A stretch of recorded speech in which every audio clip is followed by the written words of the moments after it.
Heat rises from the bottom of the quarry pit before anyone sees why.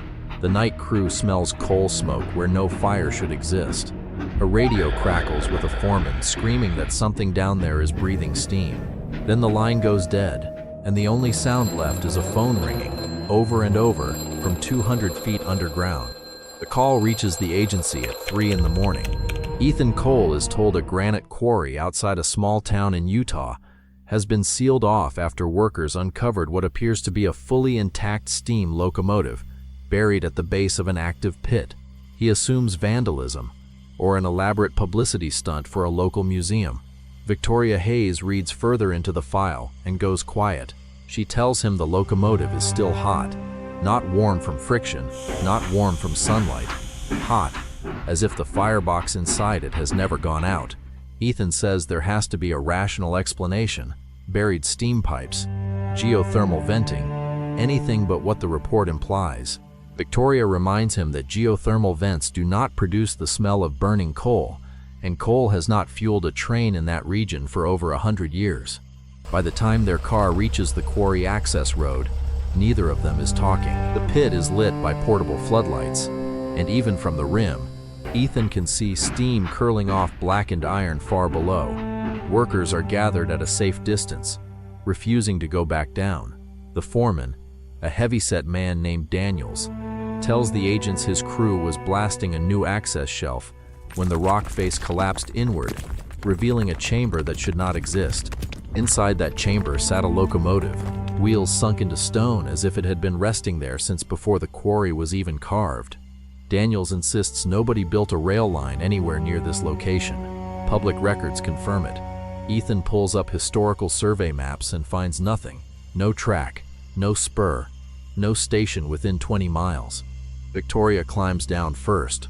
The heat intensifies with every step, and by the time they reach the locomotive itself, sweat is soaking through their jackets despite the cold night air.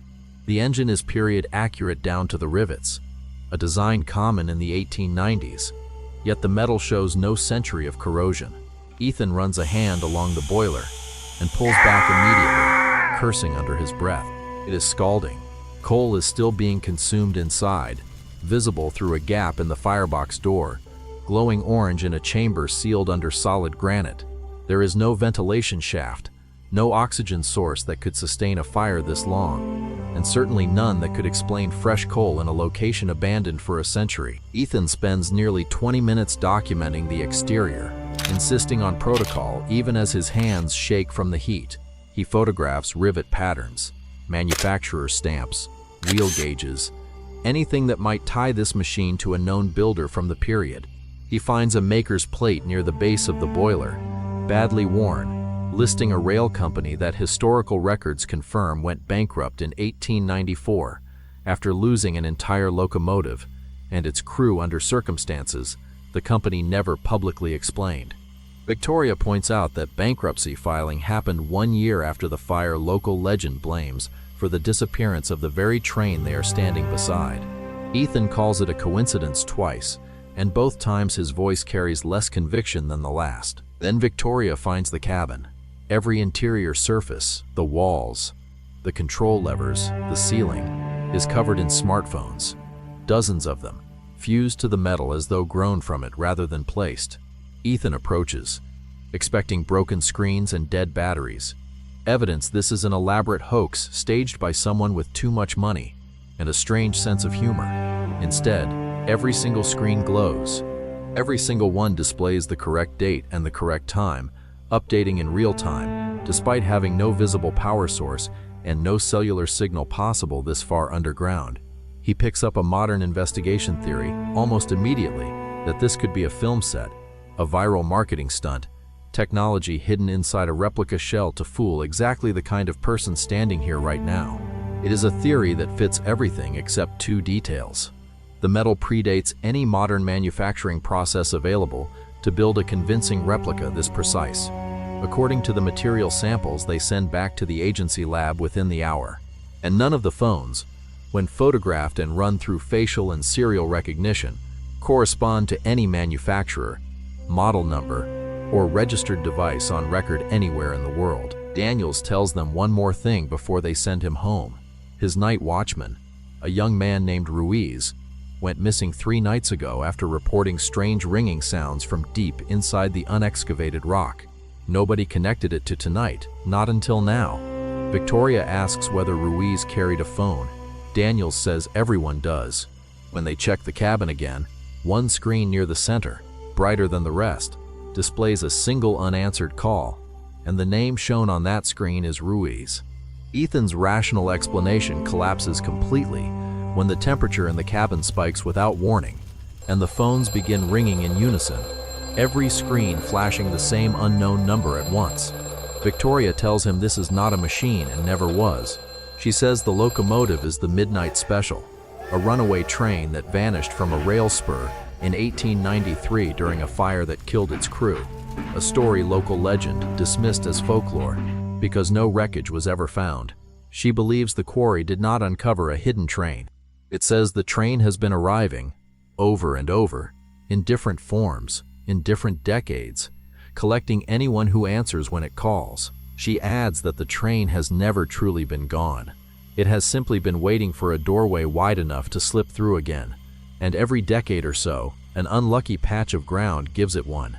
Ethan tries one last time to rebuild his rational theory, suggesting elaborate underground tunnels, a hidden benefactor with unlimited resources, and a taste for cruel theater.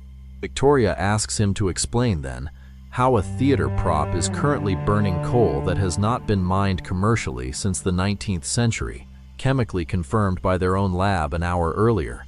He has no answer. The cabin door seals shut behind them without either agent touching it.